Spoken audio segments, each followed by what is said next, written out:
오늘 우리가 함께 읽은 말씀 1절에서 여러분 바울의 마음 혹시 어떻게 느껴지십니까? 우리 1절의 말씀 한번 다 같이 읽어보겠습니다. 형제들아 내가 신령한 자들을 대함과 같이 너희에게 말할 수 없어서 육신에 속한 자 곧 그리스도 안에서 어린아이들을 대함과 같이 하노라. 아멘. 자, 바울이 고린도 교회의 성도들을 대할 때 어떻게 대했냐면 어린아이들을 대함과 같이 하였다 이렇게 기록을 하고 있습니다. 바울이 고린도 교회를 세워서 한 1년 반이나 성도들을 가르쳤는데 굉장한 성장을 기대했을 것 같아요. 1년 반 동안 말씀을 가르치고 신앙의 정수를 가르치고 복음을 가르치고 예수님을 가르치면서 이 사람들의 믿음이 크게 성장하기를 기대했던 것 같습니다. 그런데 여전히 어린아이와 같은 신앙의 모습이 그들 가운데 있는 것을 보면서 바울의 마음에 실망이 되었어요. 그러나 그럼에도 불구하고 이 바울이 실망이 되었다고 해서 고린도 교회를 포기하는 것이 아니라 끝까지 교회를 품고 사랑하고 말씀으로 그들의 가르치고 있음을 볼 수가 있습니다. 왜냐하면 그들의 수준에 맞춰서 설교를 하려고 애쓰고 있는 것을 보니까 그들을 포기하지 않았구나. 최근에 교회를 떠나는 사람들이 참 많이 있다는 이야기를 듣습니다. 이유를 들으니까 첫 번째 이유가 뭐냐? 뭘 것 같아요? 네, 여러분이 알고 있는 그것입니다. 목회자에게 실망을 해서 교회를 떠난다는 대답이 참 많았다는 거예요. 그런 이야기를 들을 때마다 참 거룩한 부담감을 가질 수밖에 없습니다. 그런데 목회자들 가운데서도 교회를 떠나고 싶은 목회자가 있다는 겁니다. 왜 그럴까요? 어떻게 그렇게 잘하세요? 물어보니까 실망스러운 교회들이 많다는 겁니다. 여러분 그런데요, 누군가가 교회를 떠난다고 해서 그 문제가 해결이 됩니까? 제가 느끼는 것은 정말 이 사람 때문에 너무 괴롭고 힘들어가지고 내가 정말 그 사람 안 보려고 떠났다 했는데 전화 소식을 들어보면요 그 사람보다 더 센 사람이 있대요. 그러니까 여러분 여기가 행복한 교회다 생각을 하시고 이곳에서 하나님을 깊이 있게 만나시기를 바랍니다. 사실 우리에게 있는 실망스러운 모습은 어디를 떠나서 해결할 것이 아니라 피해서 해결할 것이 아니라 하나님의 능력으로 회복해야 될 일인 줄로 믿습니다. 바울이 고린도 교회 교인들에게 여전히 실망했지만 그러나 여전히 포기하지 않고 있는 것처럼 하나님께서도 우리를 보시고 때로는 실망하기도 하시지만 여전히 포기하지 않고 계시다는 것을 여러분 기억하실 수 있기를 바랍니다. 유진 피터슨이라는 분이 메시지라는 책에서 오늘의 말씀을 이렇게 풀어서 쓰고 있어요. 제가 읽어드릴 테니까 잘 들어보세요.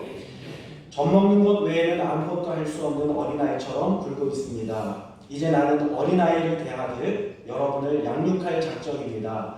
모든 것이 자기 마음대로 될 때에만 만족하는 젖먹이와 여러분이 다를 것이 뭐가 있겠습니까? 이렇게 쉽게 훨씬 더 공감이 되죠. 어린아이의 특성 중에 하나는 순수함이기도 하지만 또 어린아이의 특성 중에 하나는 때를 쓰는 것, 고집을 부리는 것, 그것이 아이들의 마음 가운데 또 동일하게 있다는 것이죠. 고린도 교회는 싸움과 분쟁이 있었습니다. 갈등이 있었어요. 서로 간에 서로가 고집을 하면서 내가 옳다, 아니다, 내가 옳다 하면서 고집하는 싸움과 분쟁이 있었습니다. 분쟁이 일어나는 이유가 딱 한 가지입니다. 뭔지 아세요? 내 편과 남의 편으로 나누기 때문에 그래요. 내 편, 내 말을 들으면 내 편, 내 말을 안 들으면 남의 편.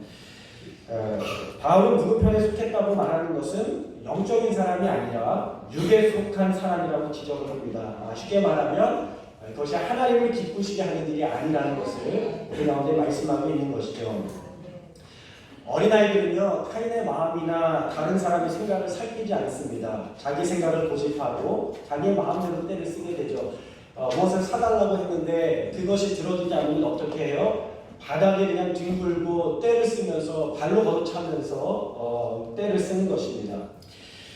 그렇기 때문에 어린아이와 같은 신앙이라는 것은 무엇을 의미하는 거냐면 하나님의 뜻을 살피지 않고 자신의 생각을 고집하면서 욕망을 절대로 포기하지 않는 그런 모습을 우리 가운데 이야기하는 것입니다.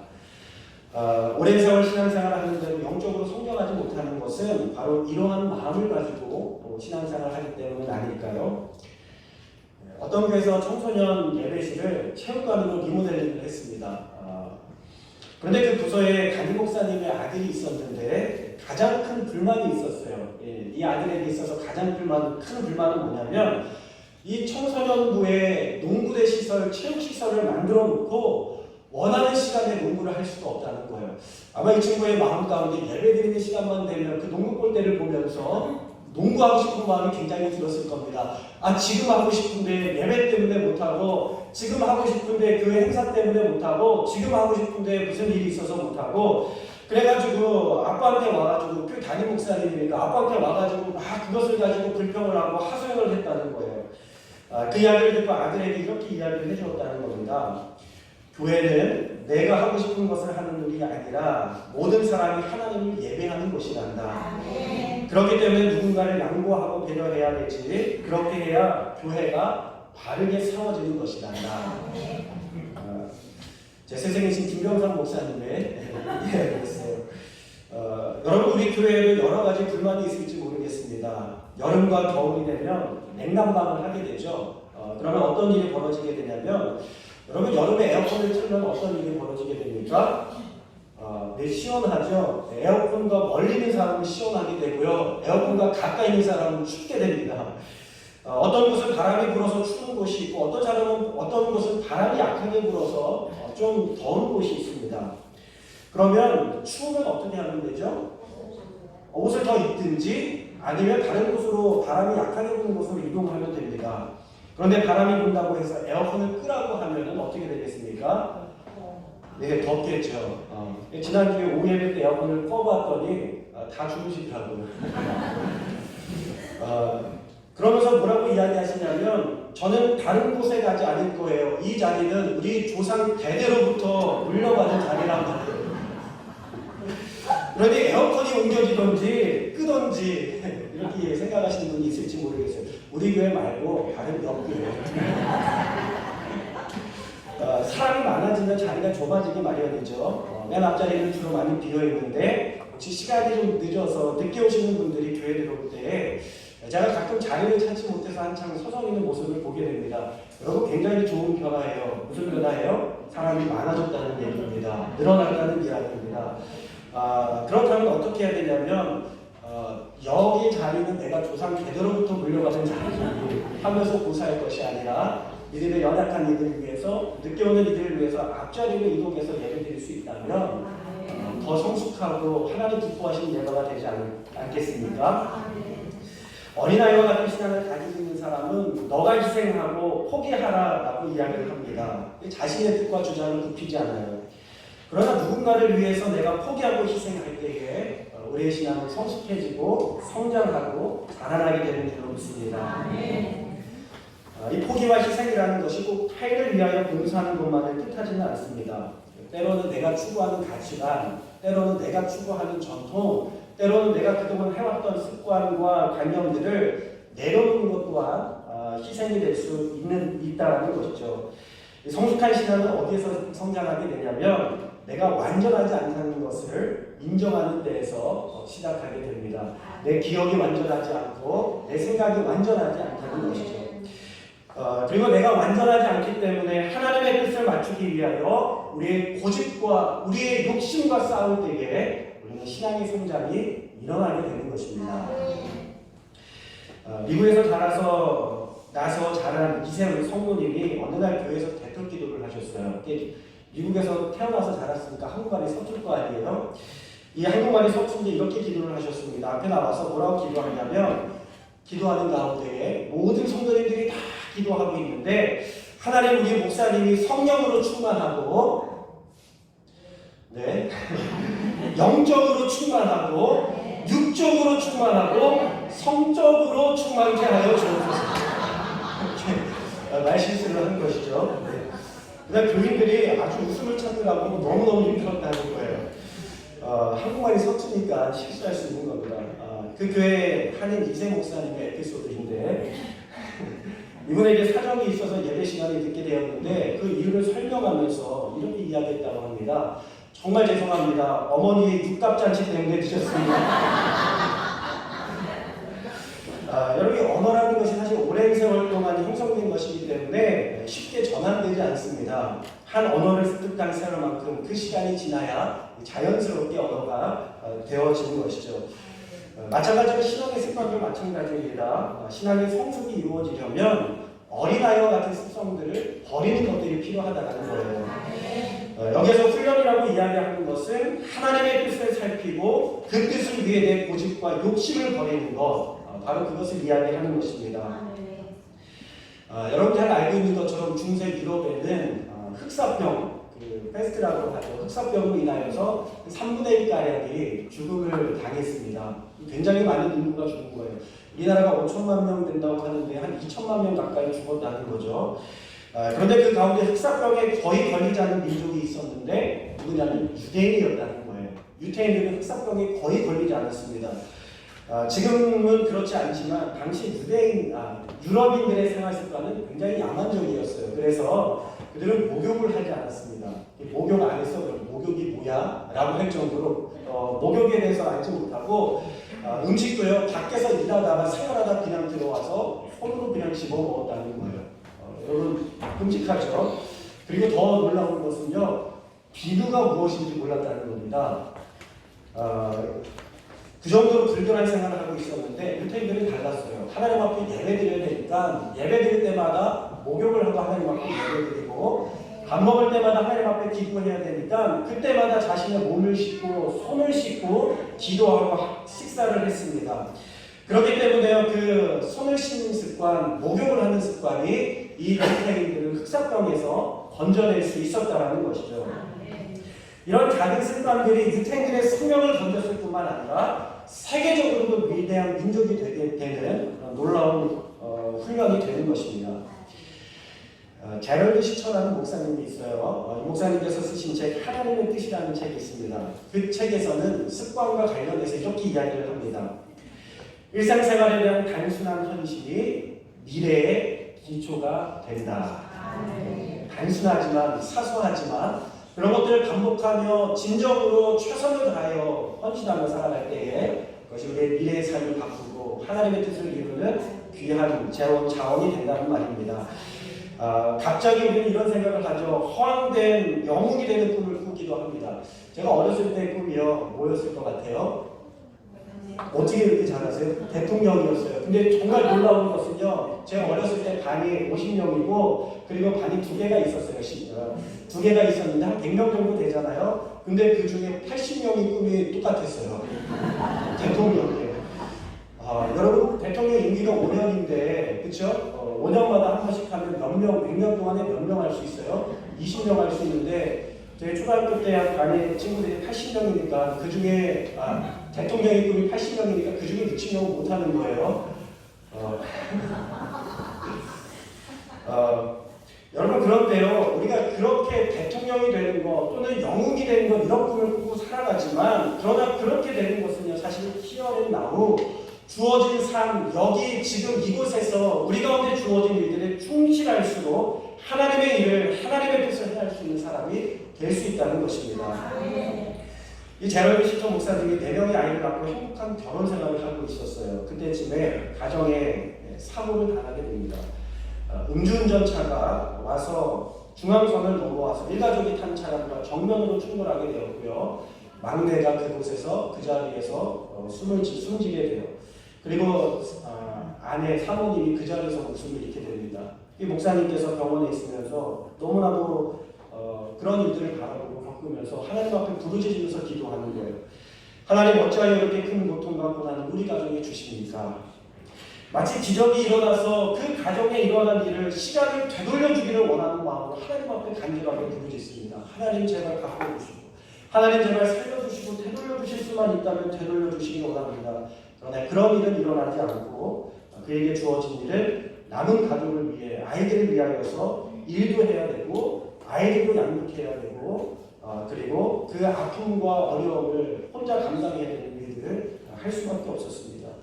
그러자 이 목사님이 고민이 되기 시작했어요. 목회자인데 내가 다른 여인과 결혼을 했었더라면 이런 일이 일어났을까? 다른 여자랑 결혼했었어야 되는 거 아닌가?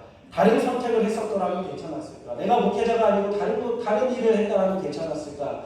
끊임없이 고민하고 괴로워하고 고통스러워하고 고민하면서 하나님께서 주신 깨달음이 있는데 아무리 고민하고 괴로워해도 과거를 바꿀 수 없다는 것입니다. 우리의 과거는 바꿔지지 않는다는 것입니다.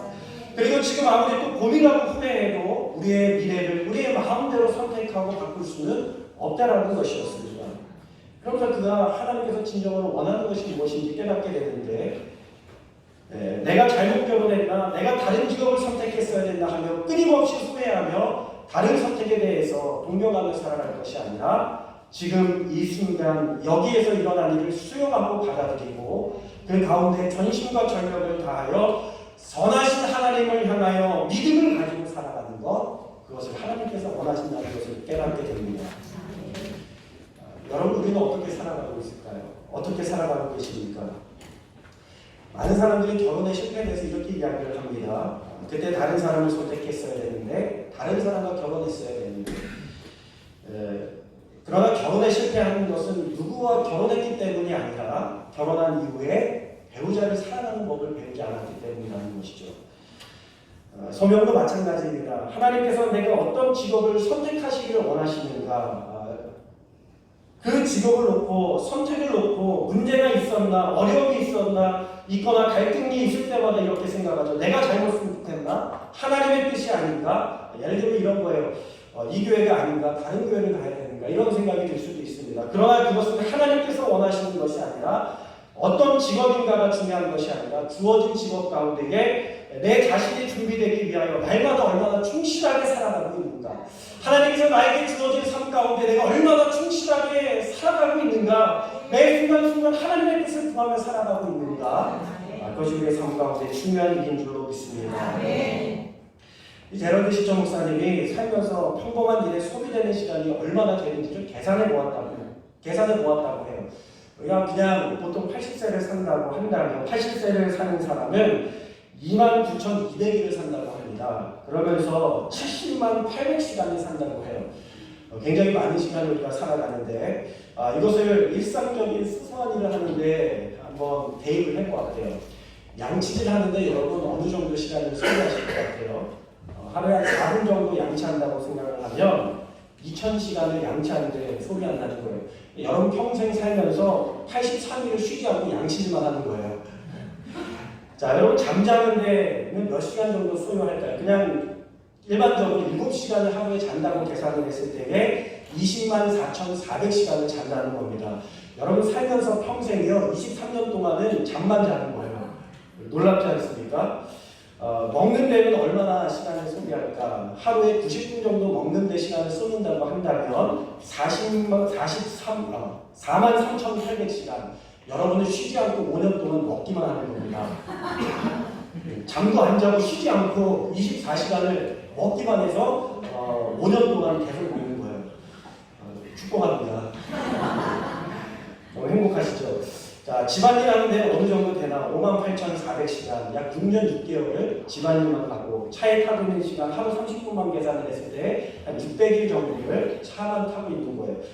잠무하는 시간 있죠. 여러 가지 풀고 뽑고 뭐 여러 가지 하는 시간이 87,600시간인데 하루에 한 3시간 정도라고 계산을 했을 때에 여러분 일하는 잠무하는 시간이 10년 동안 쉬지 않고 계속 일을 하는 시간입니다. 굉장히 많은 시간을 우리가 사소한 일의 시간을 보내고 있다는 거예요. 그러니까 여러분의 인생의 절반을 어디다 보내고 있냐면 잠자고 먹고 양치질하고 내 차 타고 다니고 잠무하는 데 보내고 있는 것입니다. 근데 여러분 하나님께서 주신 이러한 시간을 잘 관리하여서 하나님을 닮은 성숙한 사람으로 성장할 생각을 하지 않고 마치 기적적으로 영웅이 되거나 유명 인사가 될 생각을 하고 있다면 우리는 매 순간 하나님께서 우리 가운데 말씀하시는 사소한 가운데에 소소한 시간 가운데 말씀하시는 하나님의 음성을 놓치고 있을 수 있다는 것입니다. 여러분 혹시 영화 중에 그라운드 호그데이라는 영화를 혹시 보셨어요? 한국에서는 번역이 사랑의 블랙홀이라고 돼서 나왔는데 이 한 오만한 일기예보가 있습니다. 그가 하는 일을 굉장히 경멸하는 일기예보가 있는데 그가 매년 열리는 그라운드 호그데이에 파견을 가게 돼요. 그라운드 호그데이는 우리나라에는 없어요.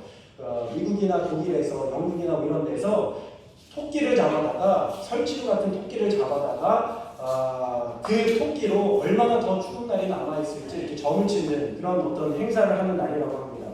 근데 그라운드 호그데이 일기예보를 생중계하기 위하여 작은 읍에 파견이 되는데 그가 가장 싫어하는 일과 그리고 그 날에 가장 싫어하는 그 날에 갇히게 돼요. 다시 말하면 매일매일 그 날이 반복되는 것이죠. 영화를 좀 잠깐 함께 보시면 좋을 것 같아요. 네, 잠깐. 이거 굉장히 재밌는 영화인데 엄청 심각하고 진지하게 보시면 네, 뭐 영어로 이렇게 내용이 설명이 됐지만 다 들으셨죠? 네, 이해하신 줄 알고. 여러분 이 주인공은요 처음에 반복되는 날을 굉장히 즐거워합니다. 그리고 그것을 즐겨요. 그래서 이런 삶이 반복되니까요 아무런 대가를 치르지 않고도 내 기분 내키는 대로 살 수 있는 거예요. 그래서 너무 행복해하고 술과 성적인 것을 굉장히 클리닉하게 됩니다. 근데 그러다가 그것도 반복이 되니까 실제로 느끼게 되는 거예요. 그리고 10번도 넘게 자살을 선택하죠. 감전사를 선택하고 차에 뛰어다니기도 하고 그런데 놀라운 것은 여전히 다음 날을 반복해서 살 수가 있는 것입니다.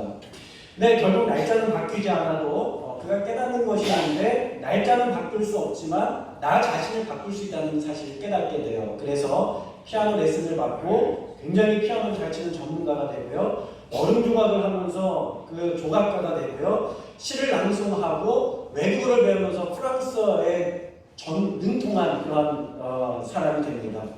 매일매일 반복되는 하루를 사용해서 그는 엄청난 완벽한 사람으로 전문가가 되어가고 있는 것이죠. 그러다가 또 다른 것을 깨달아요. 자신이 다른 사람을 도울 수 있다는 것을 깨닫게 됩니다. 그러면서 다른 사람들에 대한 관심을 보기 시작하니까 그 주변에 어려움을 당하는 사람들이 있었다는 거예요. 한 남자가 갑자기 음식을 토하면서 죽음을 맞게 되고 한 커플은 약혼을 파기하고 또 어떤 아이는 나무에서 떨어지는 사고를 당하여 죽음을 맞이하게 됩니다. 그런 주변 사람들을 둘러보면서 이 사람이 어떻게 하기 시작하냐면 자기가 가지고 있는 재능과 매일 반복되니까 어디에서 그런 사건이 일어나는지 알잖아요. 다가가서 위기에 처한 사람들을 도와주기 시작하면서 매일매일 그것이 반복되면서 이 사람이 영웅이 되게 됩니다. 그러면서 그는 결국에는 하루를 잘 사는 법을 배우게 되고 결국 그토록 원하던 다음 날이 그에게 찾아오게 되더라는 거예요. 여러분 한 번 더 보겠습니다. 영화를 좀 한번 볼 건데 한 번 더. 여러분 그가 그토록 원하던 다음 날에 깨어났을 때는요 이 사람이 날짜만 바뀐 것이 아니라 이미 사람도 바뀌어져 있었어요. 성숙한 사람, 성장한 사람, 변화된 사람으로 변화되어 있었습니다. 그는 조각가, 음악가, 시인, 의사, 상담자, 돕는 사람, 그리고 연인이 되어 있었고 그 모든 것들은 자신에게 주어진 하루에 충실할 때 일어난 그런 놀라운 변화였다는 사실입니다. 그때 하나님께서 주시는 깨달음이 있었어요. 전능하신 하나님께서 우리의 모든 과거와 현재와 미래의 시간에 살아계신다면 세상은 하나님이 우리를 변화시키기 위해서 사용하시는 그라운드 호그데이와 같은 곳일 수 있겠다. 하나님께서 우리를 변화시키시고 변화된 우리를 통해서 세상을 또다시 변화시키는 일이 말입니다. 그래서 우리가 할 수 있다는 것이죠. 17세기에 수도원에서 생활했던 로렌스 형제는 수도원 생활의 대부분을 부엌에서 보내게 됩니다. 다른 사람들을 밥해주고 설거지하는 일로 수도원에서 생활을 하게 돼요. 많은 사람들이 수도원에 가서 영적인 신비를 체험할 거라고 생각을 했는데 이 사람은 똑같은 사소한 일상을 반복하고 있었던 것이죠. 그러면서 고민을 합니다. 내가 이 지루한 사소한 일상 가운데 어떻게 하면 하나님의 뜻 가운데를 행할 수 있을까? 고민하면서 기도하는 가운데 하나님께서 주시는 깨달음을 얻게 됩니다. 그러면서 하는 말이 무엇이냐면 우리의 성숙은 일을 바꾸는 데 달리는 것이 아니라 상황을 바꾸고 환경을 바꾸는 데 달려있는 것이 아니라 평상시 자기 자신을 위해 하는 일을 하나님을 위해 하는 데 달려있다. 뭔가 굉장하고 대단한 일을 해야지만 내가 영적인 일을 하는 것이 아니라 매 순간 하나님께서 우리 가운데 주신 일들을 정말 하나님의 뜻을 구하면서 최선을 다하면서 하나님의 영광을 위하여 할 때에 하나님께서 기뻐하시는 일이 되는 줄 믿습니다. 이 사도 바울이 디모데를 목회자로 훈련을 시키죠. 그러면서 사역의 성공이 어떤 큰 일, 눈에 보이는 일, 그런 일을 하는 데 있는 것이 아니라 작은 일들에 충실하는 데 달려있음을 알고 이렇게 권면합니다. 디모데 보면 이렇게 이야기하고 있어요. 믿는 자에게 본이 되어 주어진 일에 전념하고 내가 받은 은혜를 가볍게 여기지 말고 모든 일에 전심전력하여 너의 성숙함을 사람들에게 나타나게 하라. 우리는 이렇게 생각을 합니다. 작은 은혜를 받았다면 그 작은 은혜를 작게 여기고 뭔가 굉장한 큰 은혜를 받으려고 하지만 은혜를 받았다면 받은 은혜를 귀하게 여겨라. 우리의 마음에 감동을 주는 사람은 어떤 사람입니까? 삶의 과정을 즐기면서 꾸준하게 묵묵하게 자기의 길을 걸어가는 사람. 여러분 그 사람이 우리의 삶에 감동을 주는 사람이 아니겠어요? 그렇게 진득한 이들이 있기에 지금도 세상은 움직이고 있는 것이죠.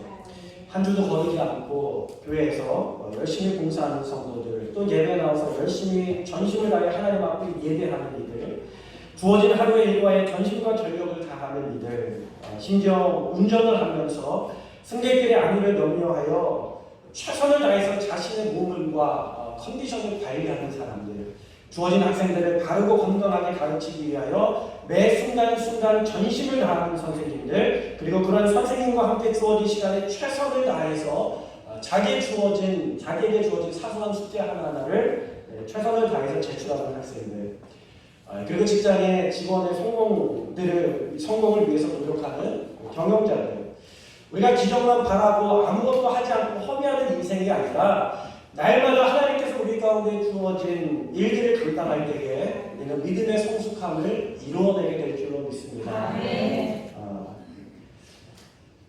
지난주에 미국에 있는 제 친구 목사 가정이 사고를 당했어요. 필라델피아에 살고 있는데 가족이 차에 타고 있는데 뒤에서 트레일러가 밀고 들어와서 이 친구 목사가 탄 차를 그대로 밀고 앞에까지 우중충돌을 일으켰습니다. 안타까운 일이 있는데 그 가운데 6살짜리 막내 아이가 그 자리에서 목숨을 잃게 되었어요. 이런 소식을 동기들이 함께 접하면서 얼마나 가슴이 아프고 얼마나 먹먹한지 오늘 장례 일정이 진행되어서 가고 있습니다. 둘째도 척추가 부러져서 중환자실에 있고 친구와 아내는 나중에 정신을 차리고 아이를 잃어버린 상실감에 굉장히 괴로워하고 가슴 아파하고 있다는 이야기를 제가 들었고 여전히 아파하고 있습니다. 동기들이 그 소식을 듣고 가정을 위해 기도하고 있고 저도 새벽에 이 친구 가정을 위해 기도하고 있는데 너무 마음이 아팠어요. 여러분, 우리는 이런 상황이 언제든지 우리 가운데 나타날 수 있고 벌어질 수 있습니다. 그런데 이렇게 하나님 앞에 물을 수 있어요. 하나님, 왜 이런 일을 우리 가운데 허락하십니까? 왜 이런 고통과 왜 이런 아픔을 우리 가운데 하나님 허락하십니까? 또 우리 마음 가운데 그런 생각이 들지 모르겠어요. 후회의 마음이죠. 차라리 미국에 가지 않았더라면, 차라리 그 필라델피아로 가서 목회를 하지 않았더라면, 그 교회에 부임하지 않았더라면, 그때 그 도로를 지나지 않았더라면, 우리는 굉장한 많은 후회와 또 선택에 대한 안타까운 마음을 가지고 살 수 있을 겁니다. 그러나 그 사고는 하나님께서 원하신 사고도 아니고 하나님께서 일으키신 사고도 아니고 뜻하신 사고도 아니라는 거예요. 하나님께서도 아파하고 계신다는 것입니다. 그러나 그 가운데 있어서 주님의 뜻은 어디에 있을까요? 믿음 안에서 소망을 잃지 않고 그 주어진 순간을 잘 견뎌내기를 바라고 계시는 것 아니겠습니까? 힘들지만 믿음을 가지고 소망을 가지고 견뎌줄래? 기적이 보이지 않더라도 하루하루 믿음 가지고 살아볼래? 하나님께서 우리 가운데 주시는 마음인 줄 믿습니다. 그러나 그렇게 믿음으로 매 순간을 살아갈 때에 지금은 어렵고 고통스럽겠지만 결국 하나님의 선하심과 인자하심이 그렇게 신부 목사의 가정을 붙잡으셔서 더 귀하게 사용하실 것을 저는 믿습니다. 자유로운 시초 목사님으로 이런 고난과 아픔이 다가면서 우리가 그런 고난과 고통 가운데 하나님의 뜻을 어디에서 찾아야 되는가? 주어진 삶 가운데 정말 세상 끝날까지 하나님을 향한 믿음을 가지고 포기하지 않고 살아가는 것이다. 그럴 때 하나님께서 내 인생을 붙들어 주시고 붙잡아 주신다는 것입니다. 우리 그런 마음을 가지고 함께 내가 원하는 한 가지 함께 찬양하시면서 기도했으면 좋겠습니다. 함께 찬양하겠습니다. 내가 원하는 한 가지.